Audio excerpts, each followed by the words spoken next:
Good morning, dear students. In today's lecture, we'll discuss the phasor diagram and equivalent circuit. So let us revise the last lecture. What we have discussed, the phasor diagram at no load. So it has been already discussed that flux phi. First we draw the flux phi, then we know that induced EMF lags the phi by 90 degree, so E1 and E2 is drawn secondly. So E1 and E2, the difference of E1 and E2 depends upon the number of turns in the primary and the secondary windings. And because we know that the E1 and E2, V1 opposing the E1 and E2, because as per Lenz's law, the cause of producing E1 and E2 is V1 or applied voltage. So this current is responsible for setting up the flux phi, and this current is responsible for setting up the losses. So this is the no load current, and it is the no load power factor of the transformer. So it has been already discussed in the last lecture. So now we move to the next one. So we should know before going to the phasor diagram of at load, we must know what is the leakage flux. So in the transformer, three types of fluxes are there. First is this flux, it is the main flux or main flux, and this flux is known as the leakage flux. Leakage flux means which do not confined in the iron path, which flows through the air and links only the primary number of turns. And similarly in the secondary side, because the current is flowing through this side, so in spite of the main flux, there is a secondary leakage flux known as this secondary side leakage flux. So in this primary side leakage flux, so this x1 is due to is modeled the primary leakage flux x1, and x2 is modeled by this x2 leakage reactance. So this is known as due to this flux, we know that flux is equals to phi equals to Li, and so there is a L or self inductance. Due to this flux, a self inductance is there.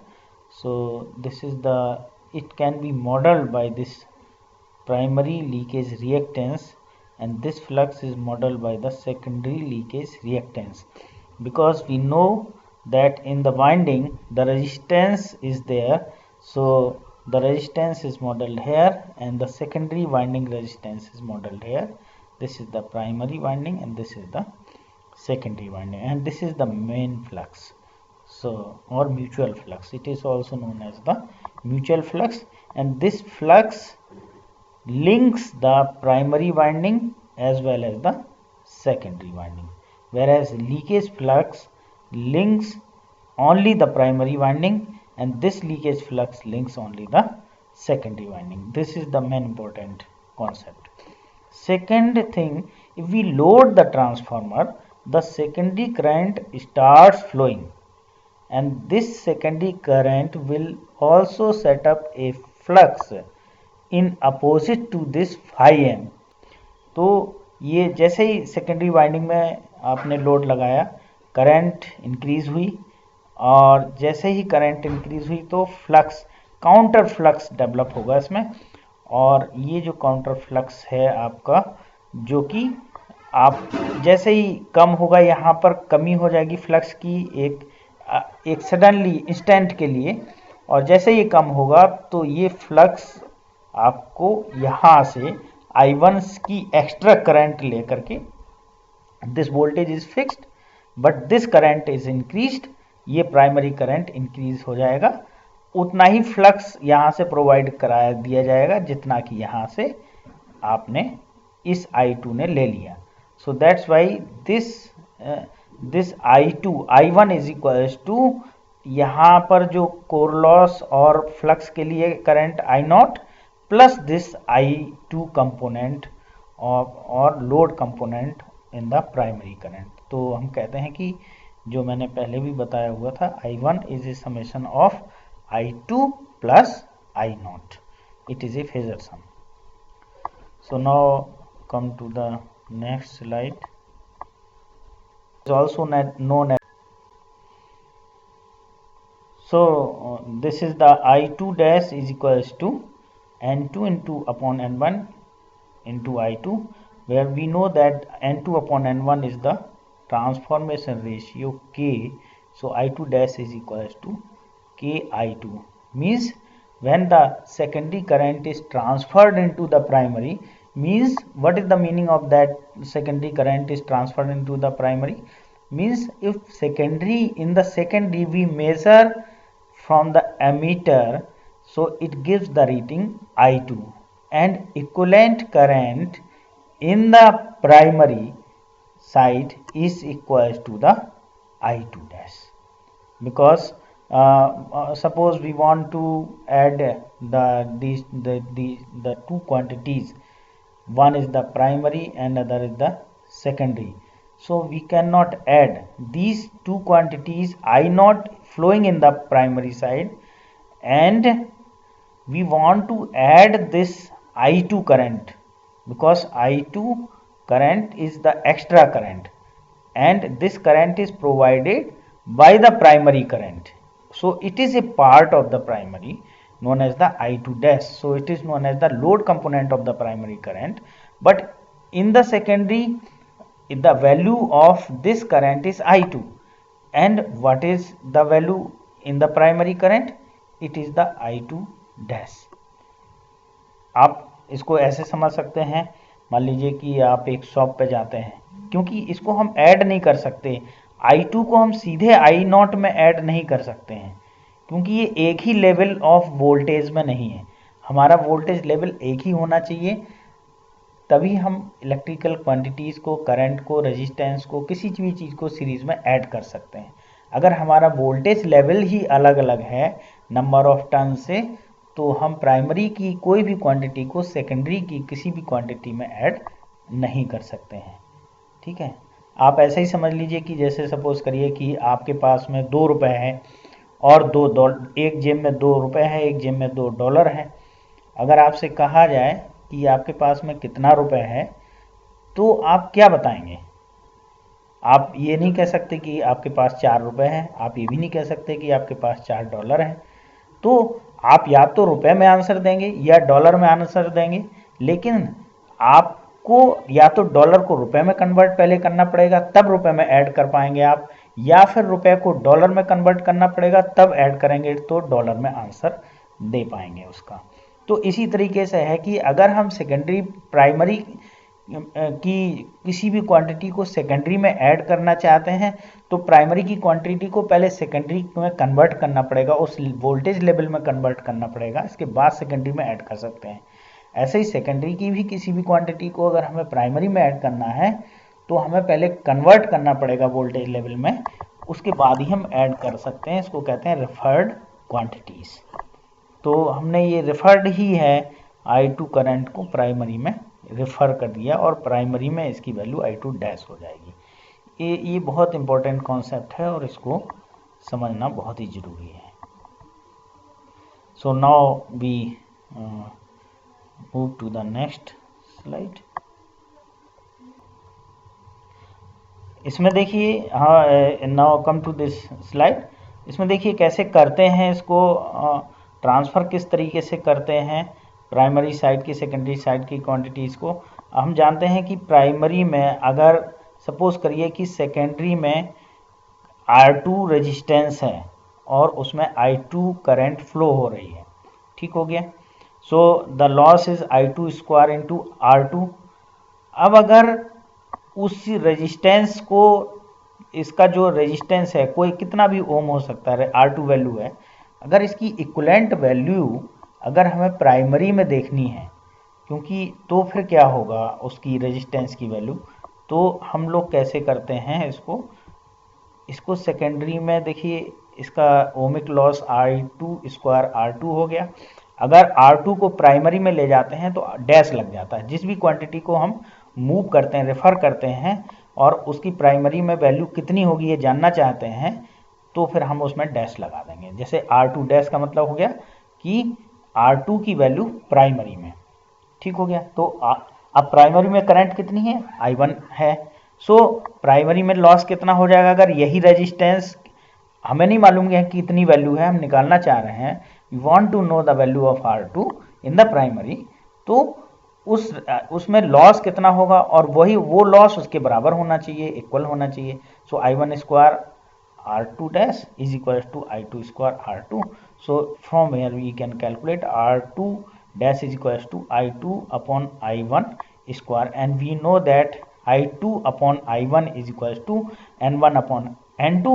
तो यहाँ पर N1 upon N2 का square रख दीजिए और transformation ratio मैंने आपको अभी बताया ही हुआ था, is equals to N2 upon N1। देखिए इसमें कंफ्यूज मत करिएगा, दो रेशियो जनरली बुक्स में आते हैं, एक के ट्रांसफॉर्मेशन रेशियो और दूसरा आता है टर्न्स रेशियो, वो उल्टा होता है। इसका टर्न्स रेशियो ए से डिनोट करते हैं, A is equals to N1 upon N2 उल्टा हो जाएगा, यानी K is equals to 1 upon A. So R2 dash is equals to ये हो जाएगा N1 upon N2 square into R2, या फिर ऐसे कर सकते हैं R2 dash is equals to R2 upon के स्क्वायर, ये आपका इस तरीके से हो जाएगा। Now we move to the next slide. Okay, so now we discuss the what is the equivalent circuit. So in this this part is the ideal transformer. Ideal transformer means if we exclude these R1, X1, IC, XM, then this becomes the ideal transformer. तो अगर हम transformer में से resistance, उसका leakage reactance, उसकी current और ये भी करंट, ये जो करंट है IM, उसको फ्लक्स को सेटअप करने के लिए बहुत मिनिमम करंट की ज़रूरत पड़े, ऐसा कोई ट्रांसफार्मर को ही हम आइडियल ट्रांसफार्मर कहते हैं। तो आइडियल ट्रांसफार्मर की डेफिनेशन क्या हो गई कि जिसका रेजिस्टेंस नहीं हो, जिसकी वाइंडिंग में रेजिस्टेंस जीरो हो, जिसका कोई भी लीकेज फ्लक्स ना हो, यानी रिएक्टेंस लीकेज रिएक्टेंस जीरो हो, जिसमें कोर लॉस कंपोनेंट भी ना हो, जिसमें कोई भी कोर लॉस नहीं हो, eddy current loss, hysteresis loss, और जिसमें कि जो फ्लक्स सेटअप करने के लिए, म्यूचुअल फ्लक्स सेटअप करने के लिए जो करंट की ज़रूरत है IM, ये भी बहुत ही नेग्लिजिबल हो, तो इस कंडीशन को हम बोलते हैं आइडियल ट्रांसफार्मर। तो आइडियल ट्रांसफार्मर तो हमने ये मान लिया, ये आइडियल ट्रांसफार्मर हो गया, और इसकी जो वाइंडिंग है ये चूंकि आइडियल एक्चुअल ट्रांसफार्मर का पूरा इक्विवेलेंट सर्किट है, तो इसको हम बोलते हैं एग्जैक्ट इक्विवेलेंट सर्किट। और ये इक्विवेलेंट सर्किट है जिसमें कि मॉडल करना है आपको वाइंडिंग रेजिस्टेंस, ये लीकेज रिएक्टेंस हो गया, इसमें इसके जो पैरेलल हो गया IC कंपोनेंट, कोर लॉस, और ये magnetising component, and it is the no load component. तो ये इसके बाद में जो V1 के बाद में यहाँ पर जो वोल्टेज आएगा तो उसको हम VM कह सकते हैं उसको। यहाँ पर भी अब एक बहुत ही इम्पोर्टेंट कॉन्सेप्ट आया है कि इसको क्या करा जाए, क्योंकि देखिए यहाँ पर जैसे ही हम V1 लगाएंगे तो यहाँ पर इसको अगर लॉसेस को निकाल देंगे तो यहाँ पर जो वोल्टेज आएगा यानी V1 माइनस I1Z, ये इसको हटा दीजिए, ये voltage drop I1Z voltage drop को निकाल करके इस शंट ब्रांच के पैरेलल अगर वोल्टेज आएगा तो उसको हम कहेंगे Vm। मान लीजिए Vm हो गया। अब अगर इस Vm को हम यहाँ अप्लाई करते हैं तो उसके ही बिल्कुल अपोजिट उतना ही इंड्यूस्ड EMF होगा, क्योंकि लेंज लॉ के हिसाब से, और इसलिए उसको हम अगर लैंग्वेज में नहीं मैथमेटिकल फॉर्म के रूप में लिखना चाहते हैं तो -E1 लिख देते हैं। लेकिन हाँ, इसके अक्रॉस वो Vm आएगा। अगर हम Vm वोल्टेज इसके अक्रॉस लगाते हैं तो इसमें एक इंड्यूस्ड EMF होगा, उसकी डायरेक्शन वही होगी जो कि it will oppose the Vm, that's why mathematically we can say -E1। ठीक हो गया। लेकिन सर्किट में इसका ऐसे कोई उपयोग नहीं है, उसका यूज़ नहीं है। और इसके सेम अगर E1 इसमें होगा तो E2 इसमें होगा, और E2 के बाद में जो वोल्टेज जनरेट होगा और इसके E2 के बाद में जो वोल्टेज जनरेट होगा, इसमें से अगर ये वोल्टेज ड्रॉप निकाल दिया जाए so it will be equals to V2। तो दो इक्वेशन हमारी हो जाती हैं। प्राइमरी की इक्वेशन हम हमेशा ध्यान रखिए, V1 is equals to I1Z1, और ये हो जाएगी इक्वल्स टू E1 भी कहते हैं इसको, इसलिए कंफ्यूज मत करिएगा। ये -E1 केवल आपको ये बताने के लिए लगाया गया है कि ये जो अप्लाइड वोल्टेज है और इंड्यूस वोल्टेज एक दूसरे के अपोज में करते हैं। तो लेकिन इक्वेशन में हमारा ऐसे ही आएगा, चूंकि सर्किट थ्योरी के अप्रोच से करेंगे हम लोग। तो V1 is equals to I1Z1 यानी I1 in bracket R1 plus JX1, okay. V1 is equals to E1 plus this voltage drop, और इसमें आएगा E2 is equals to V2 plus this voltage drop, means I2 into Z2। अब आप देखिए, लेकिन ये connect नहीं है, अभी आइसोलेटेड हैं एक दूसरे से, N1 और N2 टर्न्स हैं इसलिए आइसोलेटेड है।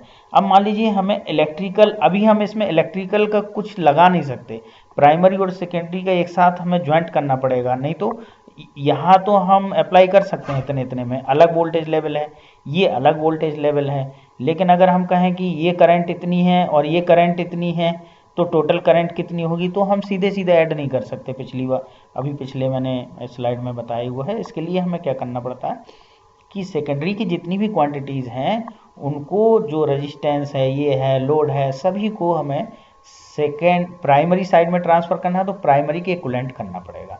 तो अभी हम लोग देख ही चुके हैं, अपॉन के स्क्वायर हो जाता है। कोई भी रेजिस्टेंस है, इम्पीडेंस है, रिएक्टेंस है, वोल्टेज में अपॉन के हो जाएगा और करंट में इनटू के हो जाएगा। बस इतना है, ध्यान रखिए कि कोई भी रेजिस्टेंस रिएक्टेंस की वैल्यू होगी अपॉन के स्क्वायर हो जाएगा, ये के स्क्वायर होगा, ये के स्क्वायर होगा, ये के स्क्वायर। वोल्टेज होगा तो अपॉन के हो जाएगा, करंट होगी तो के I2 हो जाएगी। तो यहाँ पर जो भी करंट जाएगी I2 डैश इक्वल्स टू के I2 हो जाएगी। तो नेक्स्ट स्लाइड में इसको सीधे यहाँ पर ऐड कर दिया तो ये आ जाएगी। So come to the next slide, we can see कि the secondary side has been connected into primary side electrically. Now it is not electrically separated, it is electrically connected, so that we can calculate the voltage and current at any points as we at any desired points. Suppose करिए इस branch में current निकालना है, निकाल लीजिए, यहाँ voltage निकालना है, निकाल सकते हैं, यहाँ वोल्टेज निकालना है, निकाल सकते हैं, इसमें करंट, कुछ भी आप, ये सर्किट बन गया आपका पूरा। सो सर्किट की इक्वेशंस हो जाएंगी और इसको हम लगा सकते हैं। इसी को हम बोलते हैं exact equivalent circuit refer to the primary side. ऐसे ही हम equivalent circuit refer to the secondary side भी कर सकते हैं, ठीक है। So now come to the phasor diagram at full load. अब आप आ जाइए फेजर डायग्राम में, इसमें भी कुछ नहीं है बहुत ज़्यादा। अभी हम लोग जितना फेजर डायग्राम ड्रॉ कर चुके हैं उससे थोड़ा सा और हमें आगे बढ़ना है अभी फेजर डायग्राम में। तो इसके लिए हम पेन ले लेते हैं और देखते हैं। इसमें इम्पोर्टेंट यही है, ये फ्लक्स फाई एम देखिए ड्रॉ कर ही चुके थे। सबसे पहले नंबर पर ड्रॉ करना है इसको, ठीक है। फिर सेकेंड नंबर पे आपको E2 ड्रॉ करना है और इसी में E1 भी हो जाएगा, यहीं पे मान लीजिए E1 भी हो जाएगा, यहीं पर E1 भी हो जाएगा, यहीं पर, ठीक हो गया, E1 भी हो जाएगा यहीं पर। सो E2 और E1 मान लीजिए इसी में हो गया, ठीक है, नंबर ऑफ टर्म्स के हिसाब से। फिर इसके बाद में ये सेकंड साइड में ये ड्रॉ कर दिया। इसके बाद में आप आ जाइए, जैसे φm होगा Im भी ड्रॉ करने पड़ेगा, Im हो जाएगा, IC हो जाएगा, I0 इसके बाद ड्रॉ करेंगे, नो लोड करंट आ जाएगी, ये हम जानते हैं। Im और IC का phasor relation we know very well. इसके बाद I0 के बाद में हमें क्या करना पड़ेगा, यहाँ पर देखिए I2, तो मान लेते हैं हमने I2 को हमें पहले ड्रॉ करना पड़ेगा। ये चूंकि E2 और V2 लगभग काफ़ी पास होते हैं, तो अगर लैगिंग पावर फैक्टर है, लोड आपका लैगिंग लगा हुआ है ट्रांसफार्मर में, तो I2 यहाँ होगा। अगर लीडिंग लगा होगा तो I2 इस साइड होगा। अगर जीरो पावर फैक्टर का लोड लगा है तो I2 E1 के लगभग उसके बहुत पास में होगा, ठीक है। तो चूंकि लैगिंग पावर फैक्टर मान लिया तो I1 के हमने मान लिया ये काफ़ी दूर है, सो I2 ये ड्रॉ कर लिया। I2 के बाद में इसका जो काउंटर पार्ट प्राइमरी में है, सो I2 डैश हो गया। I2 डैश और I0 को ऐड करेंगे, सो प्राइमरी कंपोनेंट आ जाएगा। अब हम यहाँ पर चलते हैं, प्राइमरी कंपोनेंट आ गया हमारा। इसके बाद में सेकेंडरी पार्ट, अब इसको पूरा कर लेते हैं, ठीक है। अब सेकेंडरी पार्ट में देखिए इक्वेशन देख लीजिए, इक्वेशन क्या है, सेकेंडरी साइड की इक्वेशन क्या थी, E2 is equals to V2 plus I2Z2, E2 is equals to V2 plus I2Z2, या V2 इज इक्वल्स टू, आप ऐसे भी कर सकते हैं, V2 का क्या हो जाएगा, V2 is equals to E2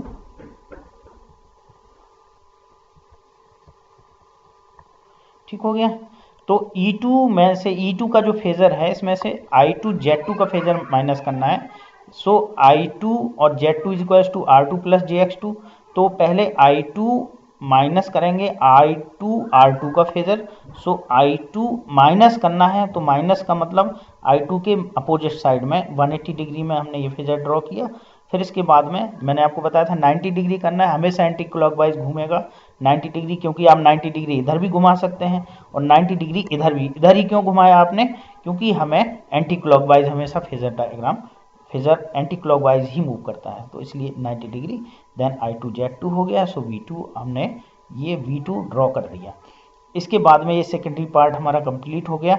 अब आ जाइए फिर वहीं पर कि मैग्नेटिक लेंज लॉ के हिसाब से E1 जो भी होगा, जो प्राइमरी में होगा, उसका जो अप्लाइड वोल्टेज होगा वो उस बाइंडिंग के बिल्कुल पास में जो होगा वो V1 ही होगा, या VM जैसे हम लोगों ने बोला था। सो E1 की जगह इसको माइनस E1 हम यहाँ पर लिख लेते हैं। लेकिन और इसमें अगर हम ऐड करेंगे, क्योंकि प्राइमरी की इक्वेशन देखिए, V1 इज इक्वल्स टू क्या होगा, E1 में, E1 का मतलब इस माइनस E1 में, अगर इसको साइन के साथ में देखते हैं, इसमें क्या क्या ऐड करना पड़ेगा, जो भी वोल्टेज ड्रॉप है वो ऐड करना है। सो I1R1 प्लस I1JX1 ऐड कर देंगे। So it is equals to